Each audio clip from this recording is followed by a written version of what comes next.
Good afternoon, councillors. Welcome to the first meeting of the Cambridge Joint Area Committee. The first item of business is to elect a chair for the 2024-25 municipal year. So could I ask for nominations for this role? Councillor Robertson. Can I nominate Councillor Thornborough, please? Is there a seconder? Oh, Councillor Bird. Okay, are there any other nominations? For chair? No? Okay, could I ask for all those in favour? That's unanimous. Okay, thank you. That means Councillor Thornborough is elected chair for the municipal year.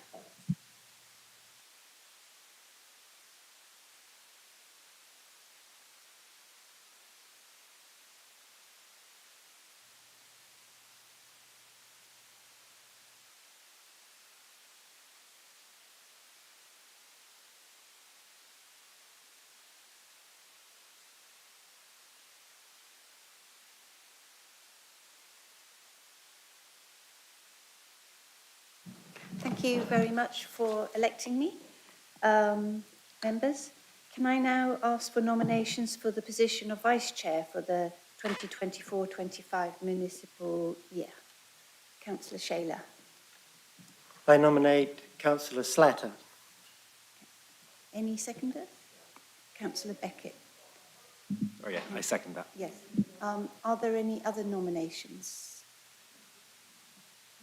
Okay. Will you accept the position?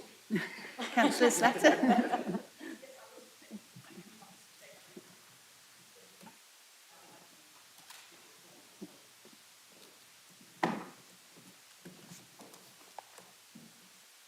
That is my water. Yes.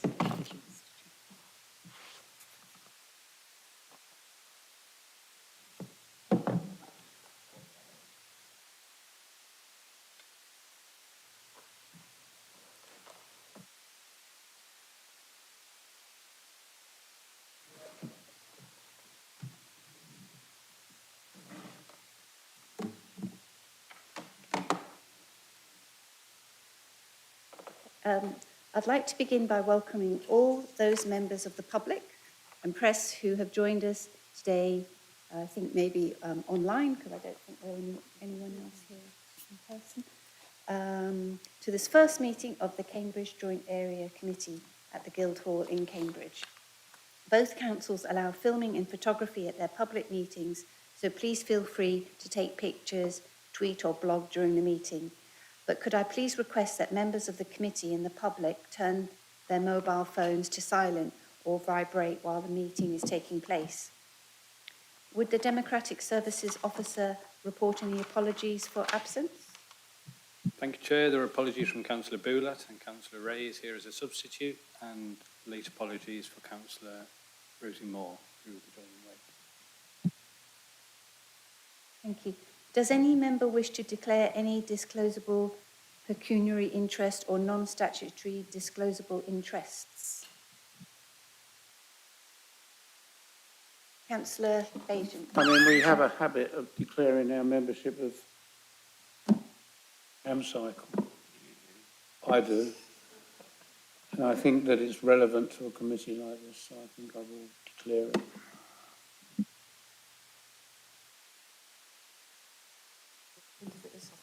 So Councillor Slatter has also declared that. I think that's everyone.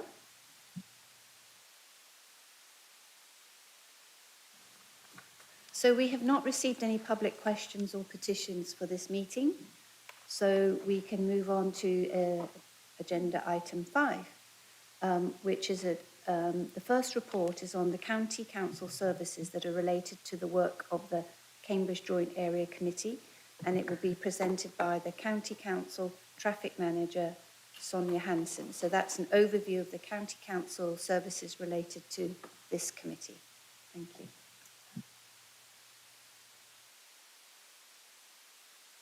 Sorry, good afternoon. The purpose of the paper today is to introduce some of the teams and services that are of particular interest to members of the newly formed CJAC.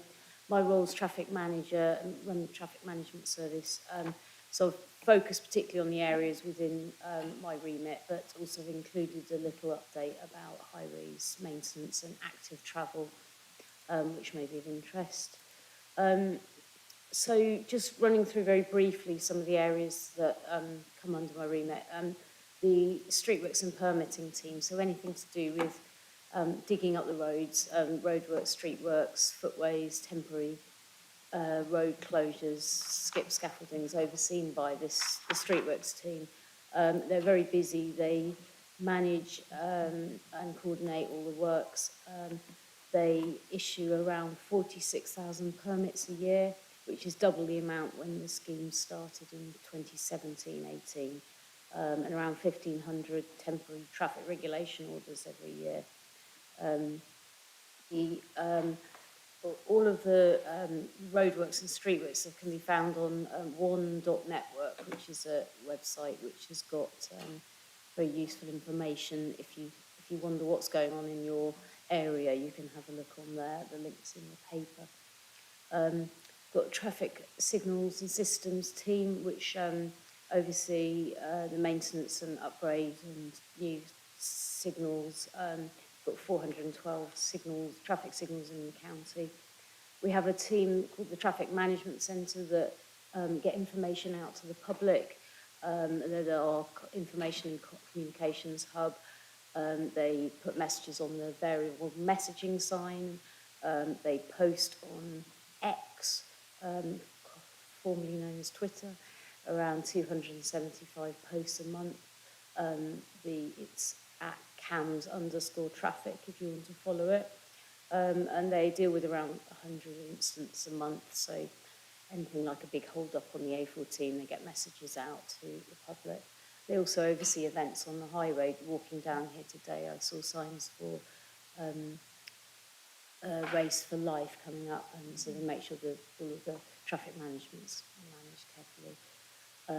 We've got a team who you'll probably see a lot of over the next few meetings, our policy and regulation team, who deal with the statutory legal process for traffic regulation orders across the county, and the Cambridge-based orders will be coming to this meeting where there's objections. So you'll be seeing, we'll be talking a lot about traffic regulation orders, I'm sure. They process around 140 a year. Some are straightforward, some not so straightforward and very complex, and lots of iterations. For example, residents' parking scheme, which can take quite a while to get through. They also, I forgot to mention it in the paper, but they also have a small accessibility budget, around £15,000 a year to install disabled bays for blue badge holders who can apply for them. It's on our website, the application process, but if you know anyone that is interested in a blue badge parking bay, there is an application process. Parking policy team, in fact, Nicola is joining us today to watch. You've probably come across Nicola. She's the parking policy manager. She has recently been very involved in the civil parking enforcement process for South Cambridgeshire, which has now gone live. So South Cams is managed under the same regime as Cambridge City. So we have our civil enforcement officers that cover Cambridge, who go out and about in South Cambridgeshire now, around the villages. So it means we've got some enforcement there, and particularly important in some of the fringe areas like Trumpington, Meadows, where we've got the city and South Cams very close together. And Nicola's also updating, doing the review of the residents' parking policy, which we'll be talking about at a future meeting. We've got a parking operations team who administer and oversee all the enforcement of the parking and bus lane, bus gates across Cambridge and out South Cams. We've got a team of civil enforcement officers who patrol the city to make sure that parking controls are managed effectively, to ensure we've got effective traffic management in the city. We've got around 1,630 P&D bays, pay display bays, approximately 5,350 residents parking bays.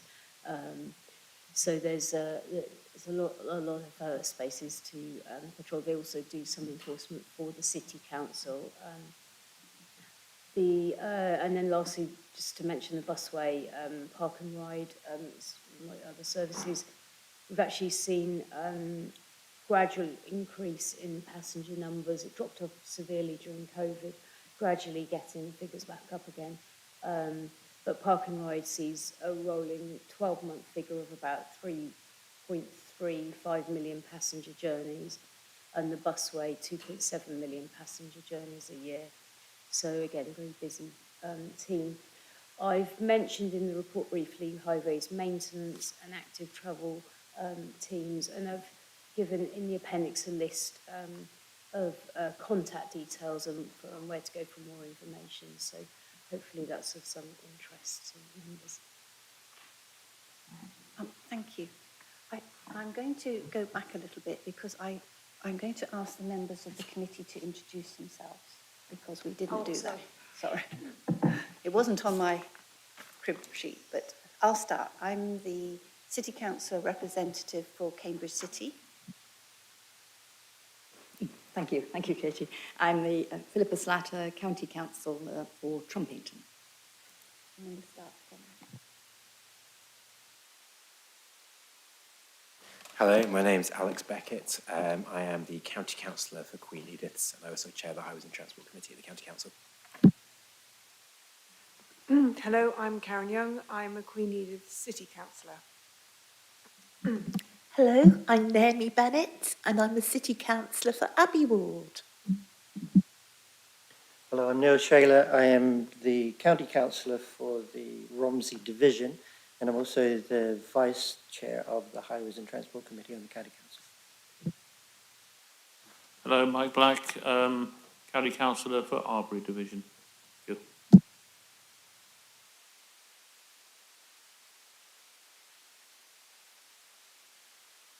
County Councillor for Castle, and I'm substituting for Alex Beaver. I'm Councillor Jerry Bird and I'm County Councillor for Chesterton. I'm Dave Bagent, I'm Labour City Councillor for Romsey. Richard Robertson, City Councillor for Petersfield. Councillor Rosie Moore, City Councillor for Coleridge Ward. Thank you. And let's introduce the officers formally as well. Should we start with you? Thanks. I'm Nick Mills, Democratic Services Officer at the County Council. Sonia? I'm Sonia Hanson. I'm the Traffic Manager for Cambridge County Council. I'm Jeremy Smith. For the next 3 months, I am Interim Assistant Director, Transport Strategy and Network Management at the County Council. And after the next 3 months, it is likely there'll be a reorganised structure in place, which I will probably slot into in some other place.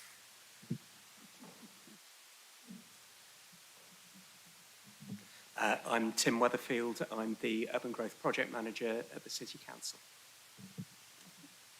Luke Hatchpole, Environmental Health and Licensing Support Team Leader. Oh, sorry, can you have your name again? Luke Hatchpole.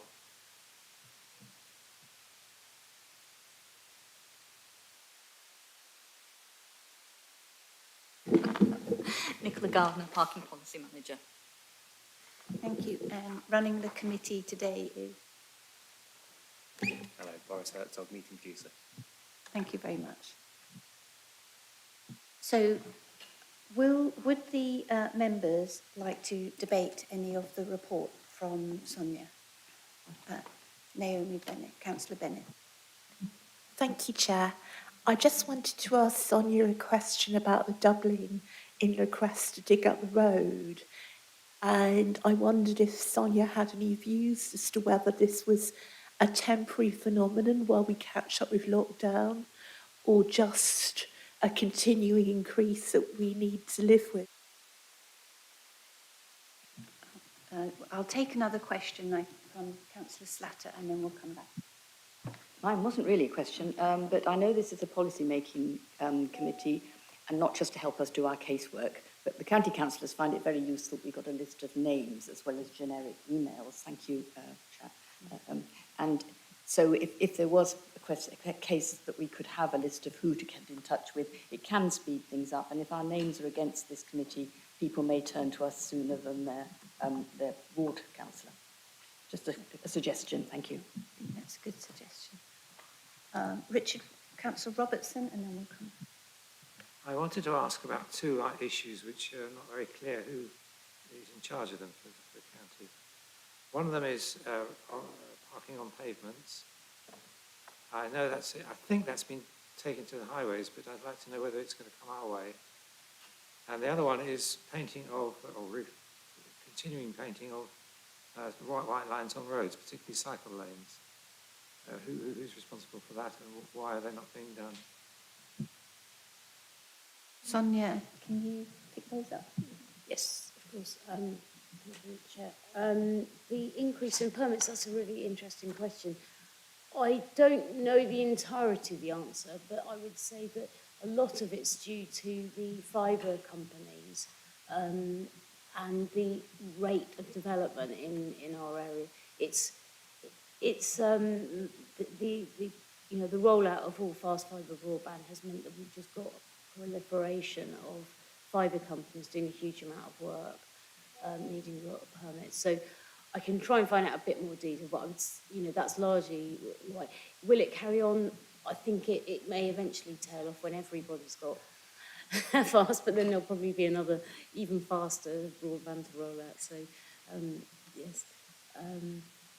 The other questions,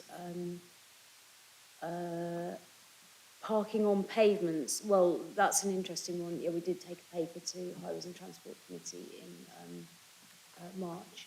And the answer is twofold, where it's an obstruction, that is actually a policing matter, where they are parked on a pavement where there is a double yellow line, then that does allow enforcement of the double yellow line either side, either on the footway or on the highway.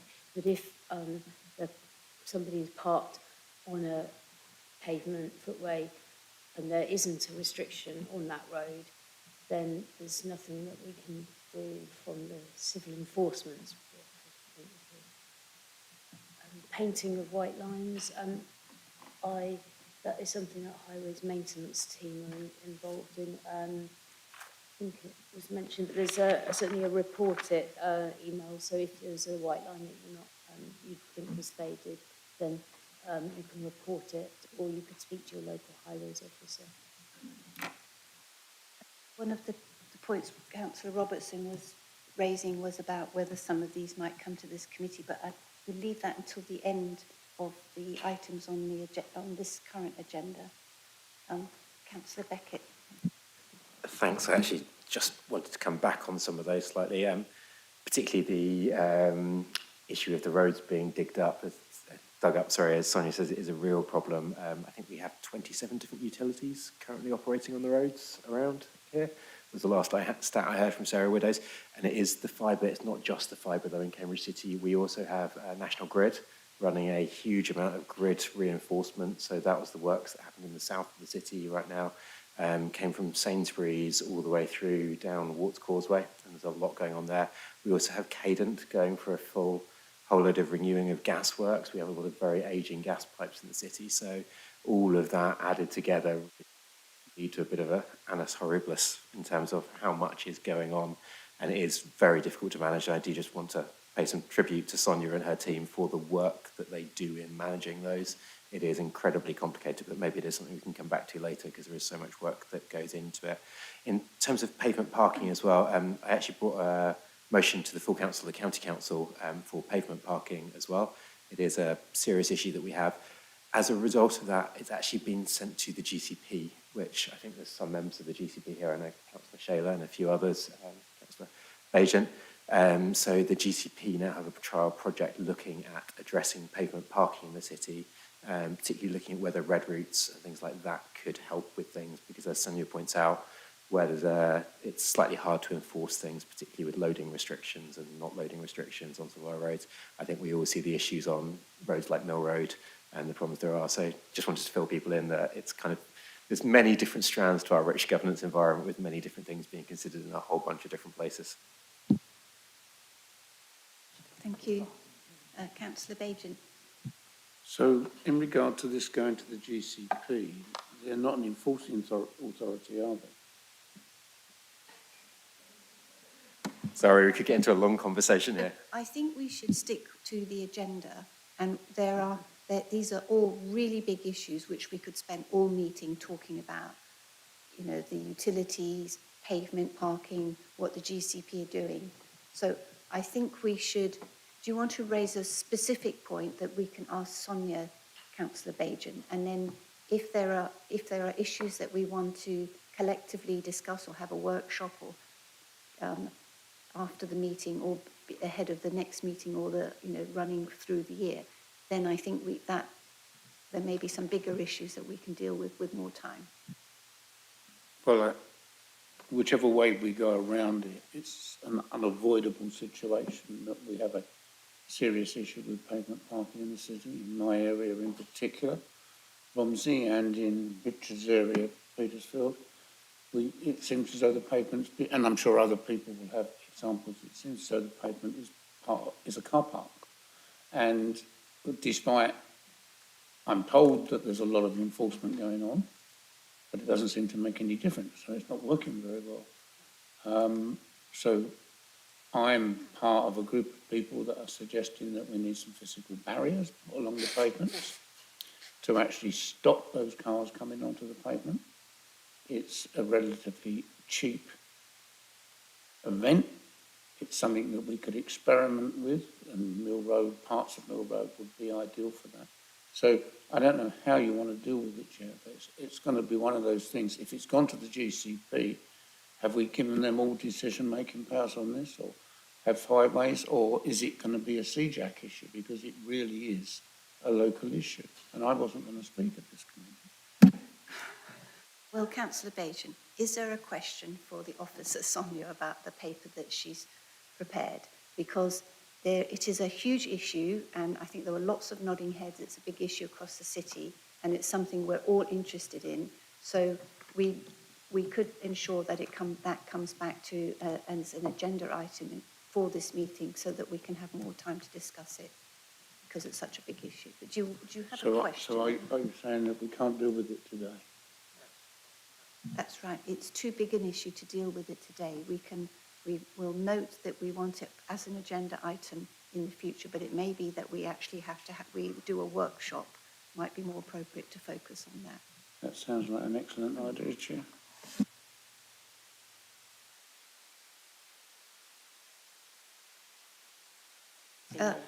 Councillor Moore, did you have a question? Thank you, and I appreciate that this also might be a big issue that we can't resolve or discuss now, but I'd just like it noted that it would be good to have more information also on parking enforcement in general. For example, on double yellow lines, we as councillors, and obviously as part of this committee to review LHIs, we put LHI in.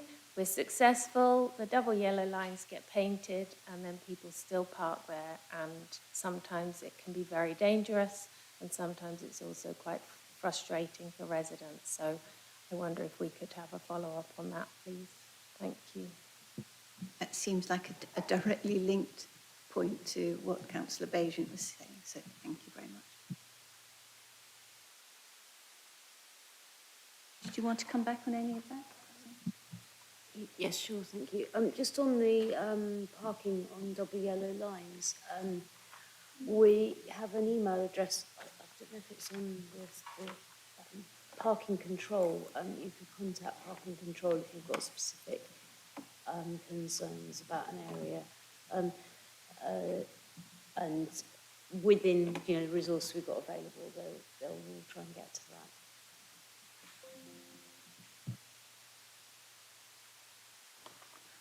We could be emailing that person quite a lot there. But, okay, so let's get on to the item 6, which is the overview of the City Council services relevant to this committee. And That is to be presented by the City Council's Urban Growth Project Manager, Tim Redfield. Chair, thank you. The report highlights how the City Council contributes to the bigger picture on local transport issues, active travel, and improving people's access to Cambridge and the city centre, businesses, shops and restaurants. It sets out what the City Council does in relation to off-street car parks, short mobility, taxi cards, walking, cycling and active travel, promotion grants and advertising boards. Pavement licensing will be covered in the next report. I think underneath all of this is the cooperation and partnership with our partners at the County Council, the GCP, and the Combined Authority. What we've tried to do in the report is to highlight the links to other information on our website that you may find useful. I've tried to provide an overview in the report based on information from experts. I have to admit that whilst I can compile that information, I'm not the expert if you have lots of detailed questions, but I will endeavour to get back to you with any answers to any questions that you do have. Thank you. Okay, thank you very much. We'll start the debate. I'll start with Councillor Bird, then Councillor Bennett, and then Councillor Robertson. Thanks, Tim. My concern's the A-boards. I know I've read your report on here that no seizures of A-boards have been taken, but people are still leaving their A-boards in a way of the paths, because especially in Green Street and places like that, because they're tiny paths, you can't expect disabled people to try and get on them cobbles. They fall over and it's not good for them. And also at night, the ice cream bar down near the Eagle pub, they have two metal board stands with a menu, and you can catch your eye on it if you're in a wheelchair. We have told them, and they got rid of them for a couple of weeks, and they're back again. And now they're on the public highway, the actual road. So I don't know if anything could be done there, Tim. Thank you. Before you come back, we'll ask Councillor Bennett and then Councillor. Thank you. I've got some issues I wanted to share with the committee about shop mobility and also taxi card.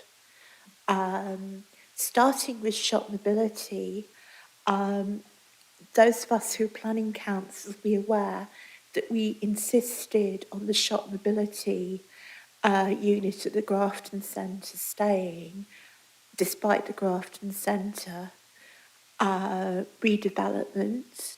And I am actually having a follow-up meeting with the centre manager in July, if anybody else is interested in coming with me. But I did want to say that I've had concerns raised by the disabled community that the shop mobility is no longer in the right place for them, with the Grafton Centre being less of a retail centre, and that they would like to see something on the Cambridge Retail Park. Again, I'm very happy to raise that with Railpen, and if anybody wants to, come with me and do bad cop, good cop or something like that, very welcome. But the other thing I wanted to raise is that we have an excellent centre where people can hire or buy mobility aids on the Cambridge Technology Park in my ward, Abbey. Unfortunately, it's run by British Red Cross. Unfortunately, their lease is going to be up at the end of July. And I was just wondering if we can do anything to get them some space for shop mobility units, because it seems to me that somebody who is looking to hire a mobility scooter is probably quite interested in looking at sort of other mobility aids, and it might be a way of ensuring that this valuable service remains for our residents. Shall I do taxi card later rather than running two subjects together? Do it now, thank you. Okay. The issue on taxi card is it's a really valuable service. I understand that Peterborough Council are now looking at it because of, pressure from Peterborough residents who are jealous. And I think it's really great if we have wider adoption across our area. However, I do have some worries because whenever I've dealt with vouchers, particularly social voucher schemes, there are often some issues about acceptability and I wondered what work we did following up with taxi firms as to whether they are comfortable accepting the vouchers, whether they actually bother getting them refunded or just throw them in the bin because it's too much trouble for £1, £2, £5, and really how the underpinnings work. I also wondered if we could do more to promote the scheme because every time I do a post on it, I get lots of emails from residents who say, oh, why haven't I heard about this? I think I might go back to the officer, although I do want to also comment on both of these, but let's have Tim respond first. Chair, on those comments, I can certainly pass those back to my colleagues who manage those services, so thank you. But I'd just like to say for shop mobility, I think it would be, rather than you going and doing something, I think as a ward councillor, obviously you can absolutely, ward, it's nice to know that you're doing this, but I think there is about the issue about accessibility issues. I think it'd be really good if we could get the officers involved and our lead counsellor for disability, Jerry, to really assess where we're good and where we let people down as far as accessibility. And then, so I think we should just try and coordinate and make sure you get the support you need, but it's more of a focused way forward. I think for taxi cards, that comes under my remit in the city, and I can ask for an officer to kind of do an update on those points you raised, but I'll liaise with Tim Weatherfield on that. Should we have Richard Robertson? I was going to ask whether there's any chance of comparing the parking charges off-street and on-street as part of our work. We've got one of them, counties is going to report to us on the future agendas. There's no mention of the city doing so. To try and get them complementary to each other would be really quite useful, I think. We certainly should be looked into to see if it's possible. Councillor Beckett, did you want to come? Thank you very much. Firstly, I just want to echo that point. Actually, I think bringing parking charges together would be really useful. I think this committee, where it will be, I think at its most use is where we start looking at the combination of city and county powers and how we can work those together. So parking charges is a really good example of that. The other one that I'm guessing now isn't the place to get an answer to it, but it would be really interesting to look at what's going on with the King's Parade barrier. I know, actually, before I even became chair of the committee, the county council gave the TRO for that one, but I'm not quite sure how that interacts with the work that's going on at the city council to work on the accessibility and those issues. That might be a good one for us to explore at a later date. Thanks. Well, I would suggest that the points that Councillor Robertson has raised about on and off-street parking is wrapped into a workshop that we do about pavement parking and yellow line infringements, parking off-street. Well, and Tim, would you like to say anything about the King's Parade barrier? I think, Chair, this is another matter where to make the links between councillors and officers who are dealing with these things, that would be the best way forward at this time. Thank you. Sonia? I've just had a message from Lynn, who's watching online, Lynn Miles from the GCP, and she's just asked me to flag the integrated parking strategy that the GCP are working on. And one of the things that it will be looking at is the pricing both on and off street for car parking. Councillor Beckett. Chair, I think that raises a really interesting point that with our rich governance environment, there are so many of us doing so many different, very similar pieces of work. So I think maybe it's worth us trying to get together somehow and work out who is doing which bit and make sure that it's being considered in the right place. Because I think all of us have some really seriously good questions to raise here, but what we don't want to be doing is, you know, repeating work or stepping on each other's toes.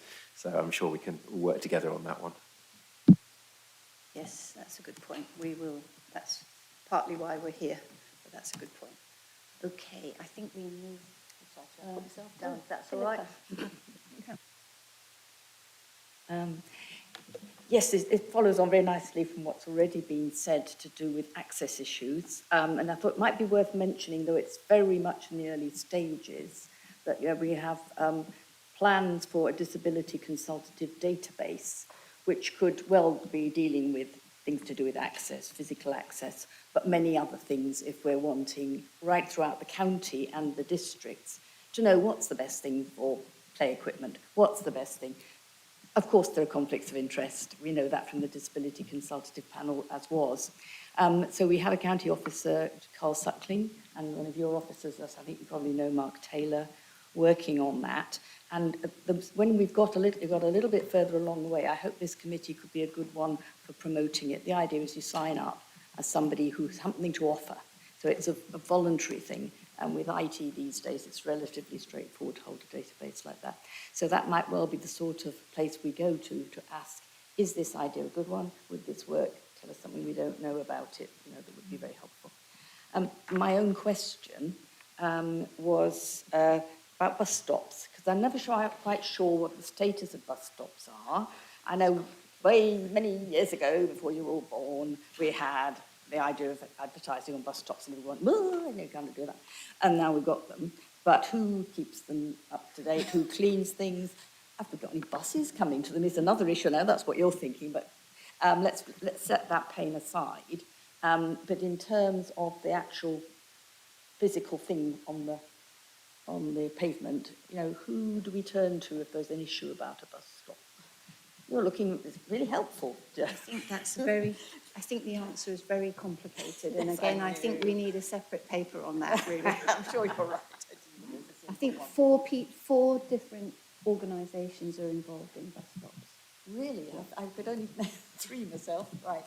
So I think it's a very, very good point, and there are ward issues that come up. Yeah. So can we hold that now, and we'll put it on the matter of rising. And, yeah. Lovely, thank you.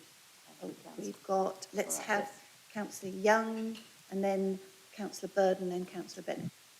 What you just said, Chair, made me think, do we have any powers in this committee to suggest that, you know, 4 different organisations involved in bus stops, to suggest that it gets delegated down to one somehow? I mean, is that within our powers here? This is an advisory committee, so I think we can certainly advise on something like that. We would like to do more in the future, but I think we should find out more about this and then see how we can take this forward. So, that was just one example. Yeah, it is a good example, yes. Councillor. Thank you. I'd like to see all bus stops with real time on them. You'll get one in East Chesterton. I think we've only got 2 bus stops that have actually got it out of all the bus stops. So why can't we have it all over? So, Councillor Bird, I think this is another big issue. We've noted it, and we'll come back to bus stops. Councillor Bennett.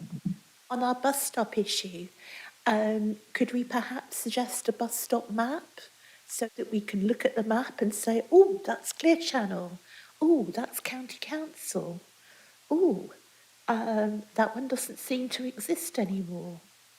Good point. Yeah. Okay, I'm going to ask, I think we're going to move on to the next. Councillor Bennett. Okay, Beckett. Sorry, Chair. I've also thought of a few other ones where we have crossover in terms of street sweeping and weeds. We've got lampposts. Can I make a suggestion that it might be worth us, our officers at some point, drawing up a list of where there is crossover between city and county council powers and where we might want to? Because I think there are a lot of these that are dealt with by many, many different organisations. And if we could somehow get a list of all of those, it might help inform us in the future as to which ones we want to look at. I think that's a good idea, and I'd also say, as well as the powers, I'd also want to highlight the opportunities, because the combined authority are also active in the space of bus service improvement plans, looking at franchising and the like, and it may be that there are opportunities that come out of that, or the GCP work, or other work that do allow us to get a bit more control of the bus stops as a unified system, as opposed to just a series of random poles and shelters.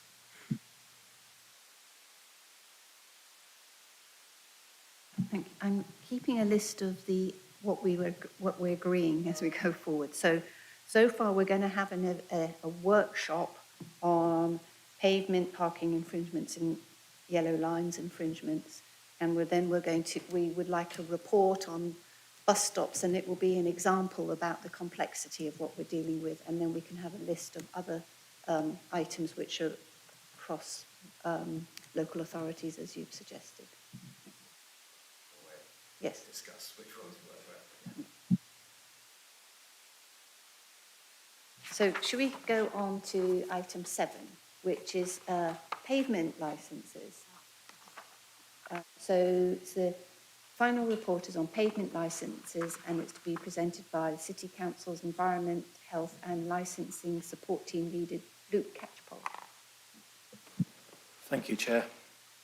Under the Highways Act 1980, if a business wanted to put tables and chairs out on the highway, they would have to apply to the County Council for a table and chair licence. The County Council was responsible for issuing of such licences and also was responsible for the enforcement of these licences. The responsibility for the table and chairs licensing function changed in July 2020 during the COVID-19 pandemic. The Business and Planning Act 2020 came into force in July 2020 and introduced the pavement licensing regime. A pavement licence is a licence granted by the district authority which allows the licence holder to place removable furniture over certain highways adjacent to the premises in relation to which the application was made for certain purposes.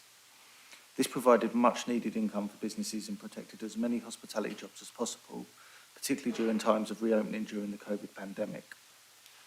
The legislation ran in parallel to the table and chairs licensing regime.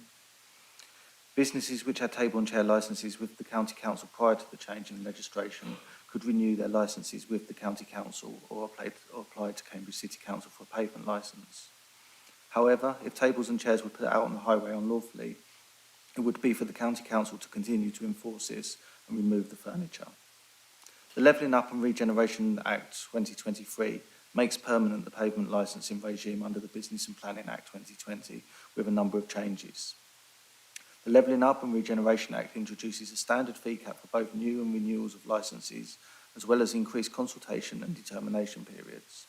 It lengthens the maximum duration of licences and provides district authorities with new powers to remove unlicensed furniture.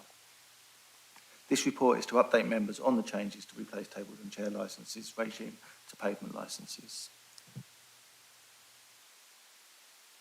Okay, so we open up to debate. We have Councillor Shaler and Councillor Slatter. Thank you, Chair. I think we all want this committee to become an important part of our ability to provide services and where we can cut down on duplication, etc. And some places like this one, where they should really dovetail. And I would like, Chair, to ask the officers to explain the various roles. For instance, the Act of in 2023 made permanent the District Council's ability to deal with these kinds of street furniture. And yet on the county, I understand that we still have to deal with obstruction, safety, and use of the asset. So how do these work together? Councillor Slatter, do you want to come on? It's not really related, so I think... Okay, and then So it's Naomi. Naomi. And then... I was just going to say that Karen and I have also already had the privilege of an update from this licensing training. And Abby appears to be having a surge of interest in pavement licensing. We're already running into quite a few practical problems, such as sometimes what people think is a pavement isn't a pavement, it's a forecourt, which doesn't require a licence, but does put pressure on the pavement.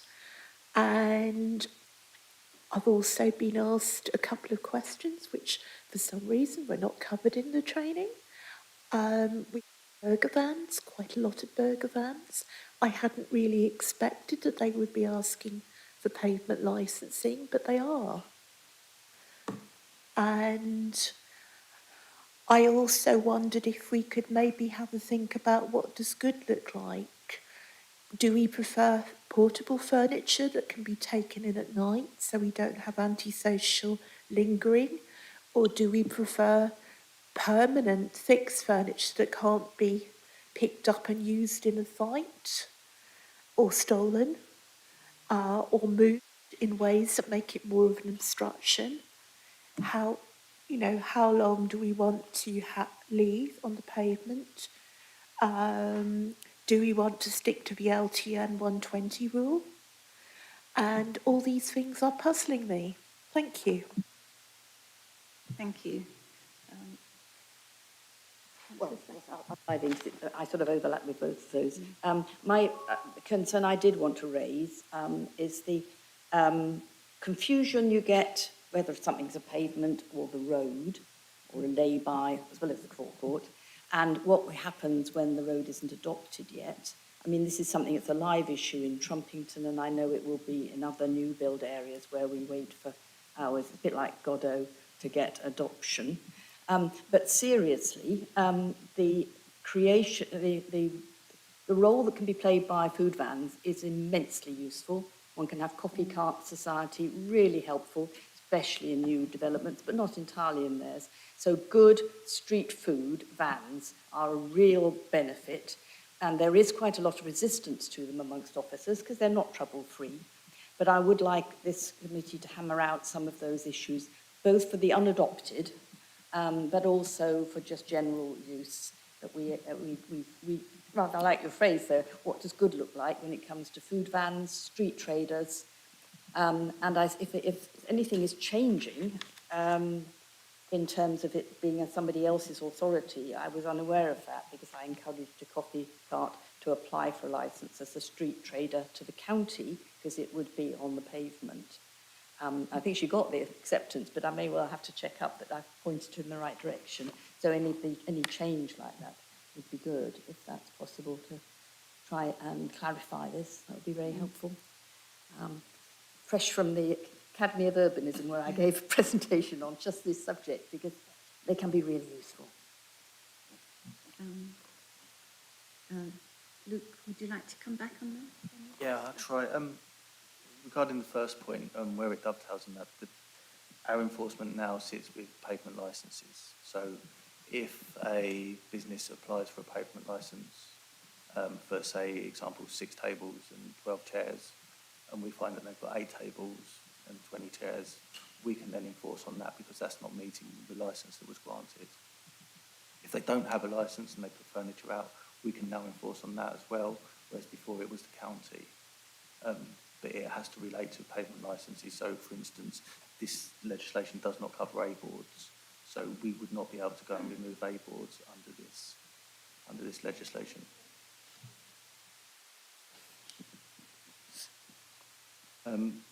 In regards, where you were talking about portable furniture, fixed furniture, all the furniture has to be removable, so we can't have fixed furniture.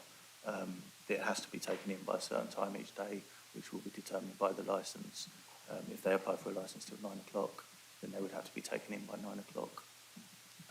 If it's 11 o'clock, it'll be 11 o'clock, but it can't be fixed. Pavement licence is only in effect for pavements and highways, so if it's on private land, then they don't need a licence for that. I think in regards to what you said about street trading, that's slightly separate, that they will still apply to the county for a street trading licence, or the city council for a sort of street trading, but it wouldn't be covered by pavement. But if they then wanted to use the pavement outside to put chairs and tables on, then they would apply to us for a pavement licence. Thank you. Councillor Beckett. Can I just ask about enforcement and how it's enforced? Is there a kind of team like with the kind of traffic enforcement officers that go around, or is it just done on an ad hoc basis? It's only just recently been passed to us, so we're still formulating how that's going to look. It's going to be done probably on a reactive basis to start with, so if we receive complaints from people, then we will go out. There won't be officers dedicated to go out and look and make sure people are complying with what their licence is. But I know that we're going to be using the sort of enviro crime team who are out as well, and they will be sort of used to pick up issues that our officers won't be out on a daily basis. Do you want to come back on that? I was just going to say, is there any way, since they're often in the same areas as our parking enforcement officers, is there any kind of synergy we can do between the two, that if a parking officer finds stuff, they pass it on to the city or vice versa? I think now it's been removed from the county and is now our function, that wouldn't be an option. It's about notification of the right officer, so reporting. Well, maybe somebody needs to speak to the parking enforcement to see whether they'd be happy to do that. Yeah. But I think now that the services is just starting, it would be good if people could, who wanted to make report it, it would be good to see how the enforcement does go, and then we can try and make sure it is as effective as possible. Councillor Bajan. Chair, maybe enforcement could be one of those examples where we could have omnicompetent enforcement officers that covered the whole range of perspectives. So, walking down, for example, Mill Road, you could give a ticket to a car, you could pick up somebody who'd illegally got a table in the way, and that sort of thing. I mean, it does seem ridiculous that we share these responsibilities between two councils and two sets of enforcement teams. This is something that clearly would work, or should work, well together, and something that should go into that list of things that we're going to be looking at. Well, I know in the city enforcement, the enforcement officers deal with a whole range of things. So they'll do sort of littering enforcement, but also dog enforcement. So they do quite a range of enforcement as well. So I think we can think about that going forward, and we'll note that. But Councillor Robertson.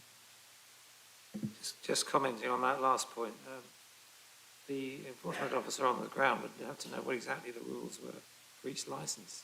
You could have a good backup system to be able to operate that. But it's an ambition, yes. My question is about the responsibility for all this, because it's a city council licensing committee who's responsible. So how does that interact with us? We'll just take a question from Councillor Moore and then we'll come back to you. Thank you. Mine was a point about the street trading. So as far as I understand street trading, it's controlled within the city centre that there are pitches, and that those are managed by the city council within the markets team. And presumably those pitches have been, they're the same pitches that have been there for a long time. They've presumably been agreed by the county council, but the outside of the city centre, it's, I don't quite want to say a free-for-all, but it's not regulated in the same way. And I wonder if there's a response to that. Is it regulated by the county council in the same way? I don't feel appropriate for me to be answering, but I am very much up to this, particularly in the unadopted areas. But where it is city council land, there is resistance, and where it's other people's land, there's a free-for-all. And I think we do need to see what good looks like in that regard as well. But, Do you want to come back? Okay, yes, Rosie. Sorry, just to clarify, I don't mean city council land. Obviously, the city council, we can control our own land, our open spaces, for example. I mean on highways. Do you want to come back? Yeah, I don't actually work within the street trading team. It's separate from what I do, but my understanding is there is a consent zone for market. Everywhere else there isn't, and correct me if I'm wrong, but if they ended up on the highway like a burger van or something like that, they would possibly need permission from the county to be there, or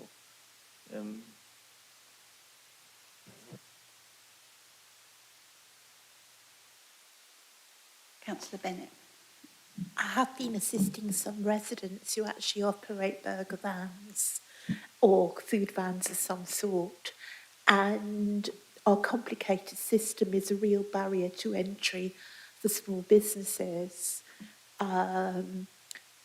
Just in one road, there can be, say, a private retail park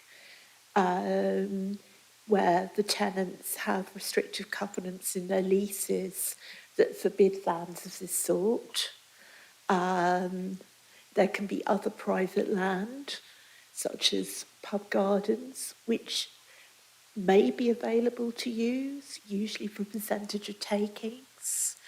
There is the public highway, and then there are issues with other burger vans who feel that a certain area of the road is theirs and theirs alone, and is effectively their pitch. So it can be really quite complicated. I don't think there's enough to justify having a map, but it would be useful to maybe, improve the online guidance. Councillor Slater. So I would like to come back on that because in Trumpington, if you're at all aware of our geography, where the line with the South Cambs runs through the community, the City Council is actually getting into disrepute because Hobson Square, which belongs to the city, is a bit of a dead zone on purpose because there's a ban.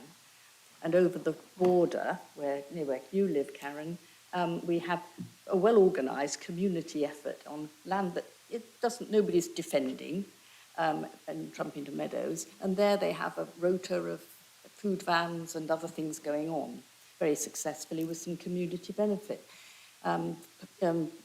actual and cash. So that it would be something that really good that this committee could do, is to try and make some sense out of that's benefit to our communities. I do know the Executive for Open Space is specifically looking at Hobson Square as we speak, more or less. More or less. Well, not right now, but a couple of weeks ago it was raised, and now they're dealing with it. So it'd be good to know what happened, because it's been going on a long time. It has been going on a long time. Okay. Thank you very much for these reports. So now I think this is probably one of the more complicated things. Oh, sorry, Richard Roberts. I didn't get an answer, did I? Asking how we, the licensing committee, will work together. Yes. yeah, so it is a regulatory function, which is the responsibility of Cambridge City Council's licensing committee. I think I'm here to explain that function has now moved over from the county to the city.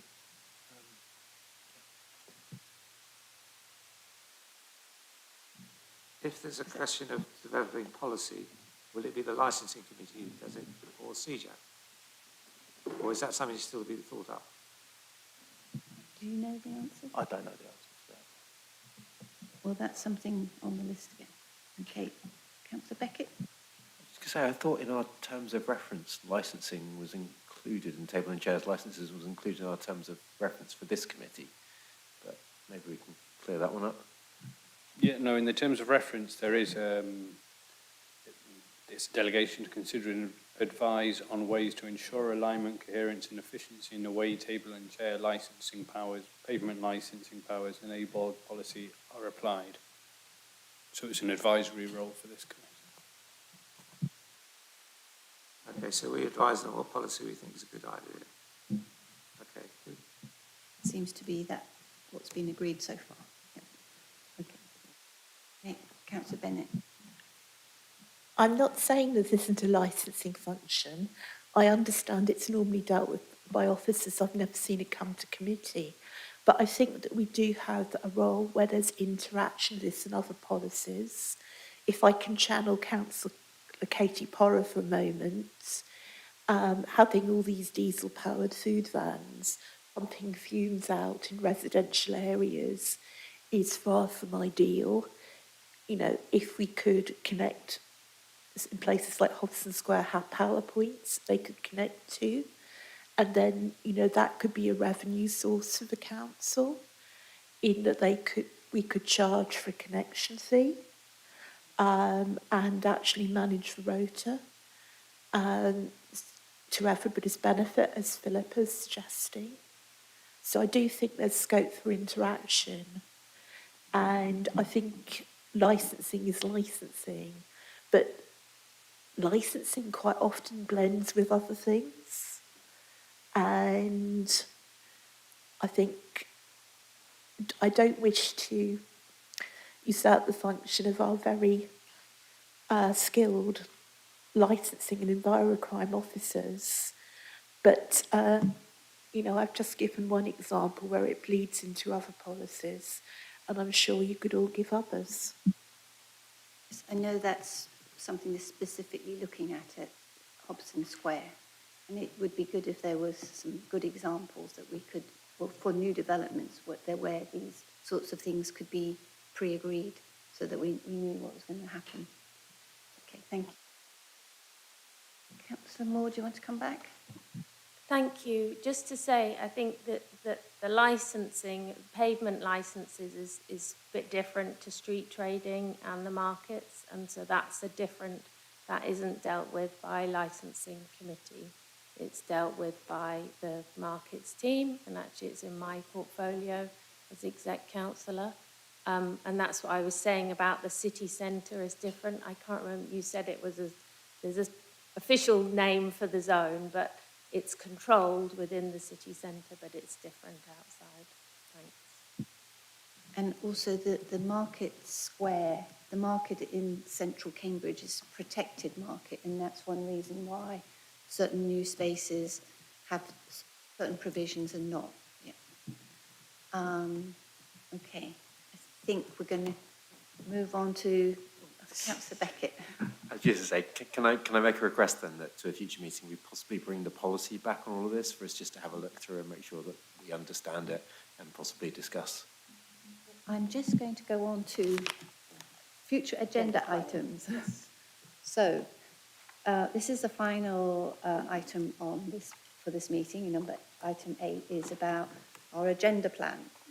So, there are big issues that I think we've highlighted some that I think we could have a workshop for us as members where we could express our concerns more, have a lot more time, and officers can provide some advice. So the example I would suggest if we wanted to set up a workshop would be pavement parking.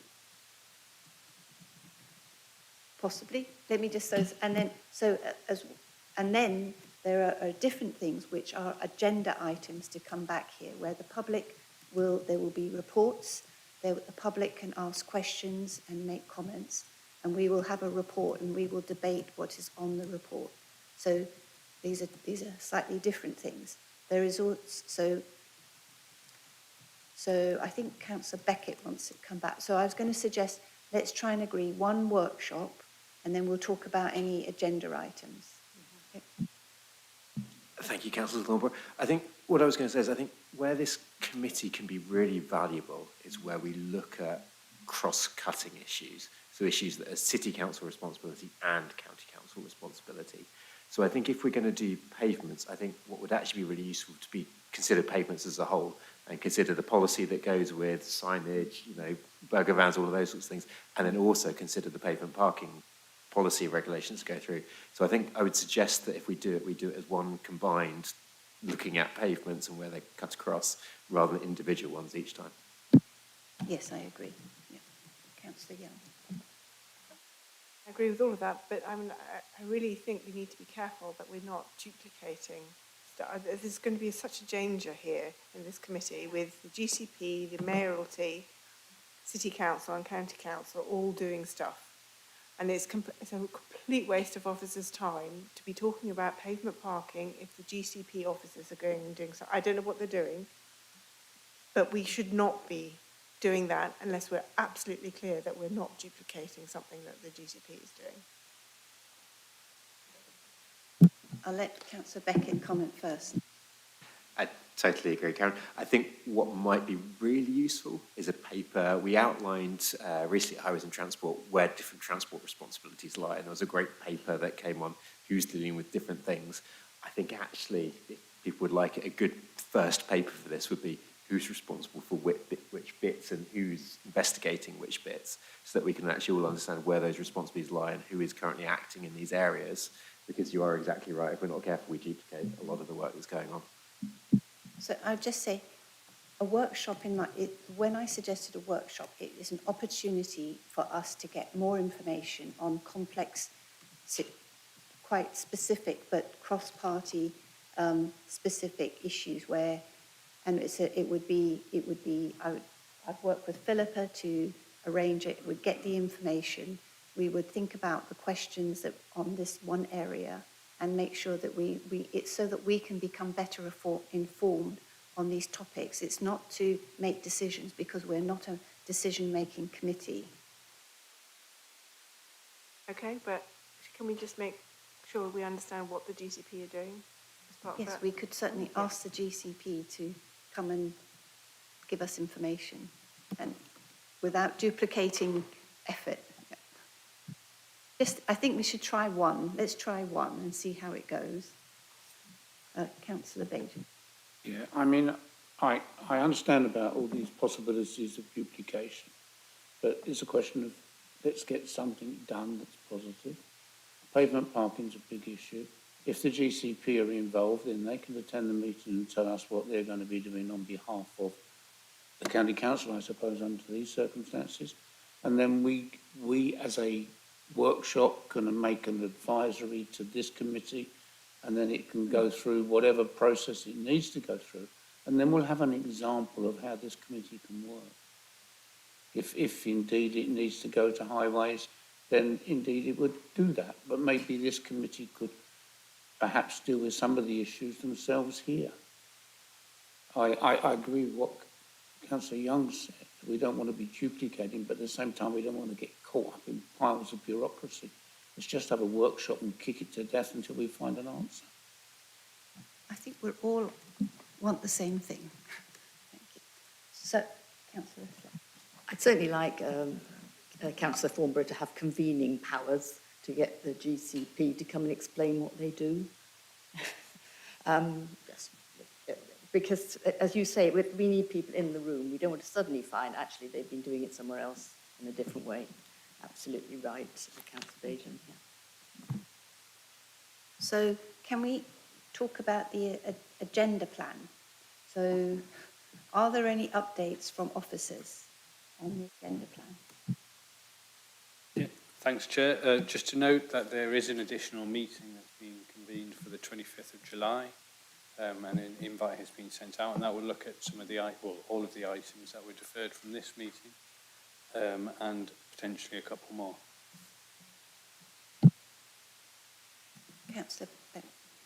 I have an agenda query, which is that Councillor Alex Billat and I were expecting something to come to this committee, and it's basically the entrance to Stourbridge Common and the parking restrictions on Riverside.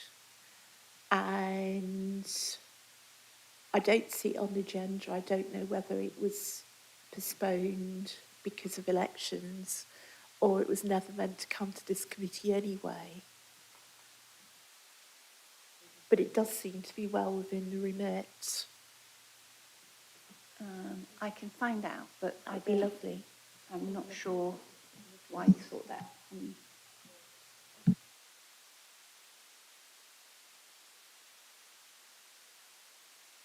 I'm not aware of that, but if it's a TRO that you're talking about, that will eventually come here. But we can look into it and find that out. Thank you. So, Councillor Robertson and then Councillor Moore. A startling omission from the agenda at the moment is the York residence parking zone. They're not mentioned at all. I'd hoped it would at least be on one of the agendas. Have Councillor Moore and then we'll come back to the office. Well, mine was more about the time. I just wonder whether the meeting could begin at 4:30 instead of 4 o'clock. Thanks. Officers? About the York Street TRO? So it's getting to the point of being advertised. It's being processed at the moment, so it will be on the agenda plan. But I think when it was being pulled together, we didn't know when. So I've got a message from Lynn coming through, so she might tell me. I think the ward councillors and division councillors have just been asked if it can be signed off or anyway progressed. So I think that email only came out yesterday or today. So I don't know if the ward councillors and division councillor have replied, because then it will progress. Good, at least it's been recognised. Thank you. With regard to moving the meeting to 4:30, we could look at that. There's no reason why we can't. If the committee are happy with that, we will discuss it with the chair and yes. The 25th is very difficult for me, and I didn't know whether we could have it on the 24th.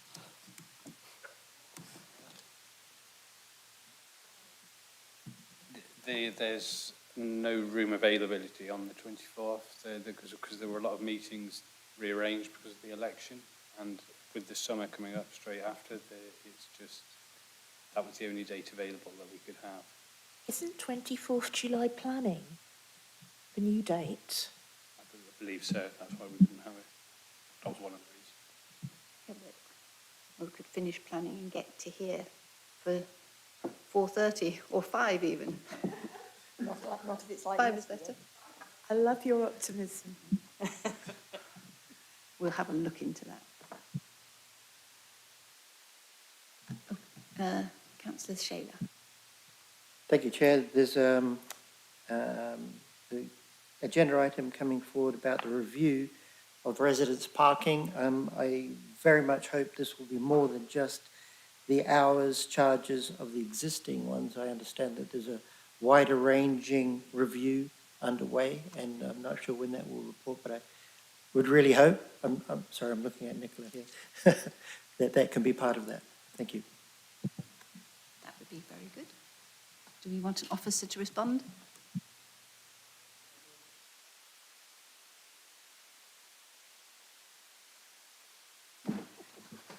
The review is underway. We're working through, it's going to be looking at the whole policy as well as the pricing structure, and that will be coming through the relevant committees. Hold on, I think you need to do it through the chair. So, Councillor Bajan. Sorry, Chair. Is that an officers' committee?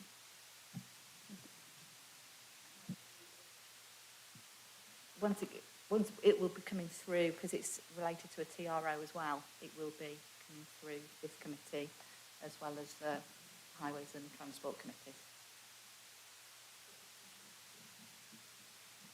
It'll come to this committee under the role that we have now before it goes to the Transport and Highways and Infrastructure at the county, I think. And do we have an anticipation of when that will be? No, the officer said it's being progressed. Yeah, I just wondered, through the chair, if the officer could give us some idea when that might be. It was initially, we're looking to bring it to the December H&T, so it would be to see Jack before that, but because of the election and then we're hitting the summer break, the consultation to support that won't be starting until probably September, which means it's probably going to be the March committee, HMT committee, so it's going to be sort of later this year. So, through the chair, clearly we have different ways of working, but does county take things to consultation before it takes it to members?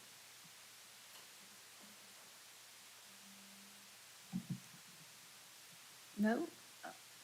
Is that, sometimes it happens that way? Well, it definitely needs a review. Okay, it's all being reviewed, the whole process, and then it will come back as soon as possible. I'm going to have Richard Robertson and then Councillor Beck. There's a good point here that we've got to recognise that reviewing the times and the prices is a lot easier than reviewing the spaces on the ground. And that's why we should get on with the days and hours and pricing before we do anything about changing the bit on the ground. That's so much more work. But to recognise that we want to get on with at least alleviating the impact on people not parking around their necks on Sundays. The officer has explained the problem with general elections that we half expect and then come forward. So there's a period of pause in the work that they're doing. It's particularly with regard to consultation, public consultations. Councillor Beck.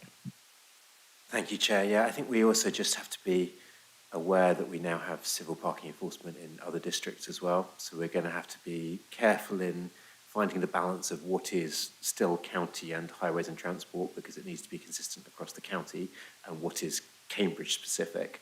So I think we're just going to have to be very aware of that and being very careful where we find the balance of what comes to this committee and what has a home in highways and transport instead. Okay, I think... Okay, I think we will finish this meeting now. So I'd like to thank the officers and the committee manager and all the members who have come. And it's really great to get this meeting going. And all of your contributions have been really valid and very important. And I can see this is going to be one of the most interesting committees here at the City Council and the County Council. So thank you very much.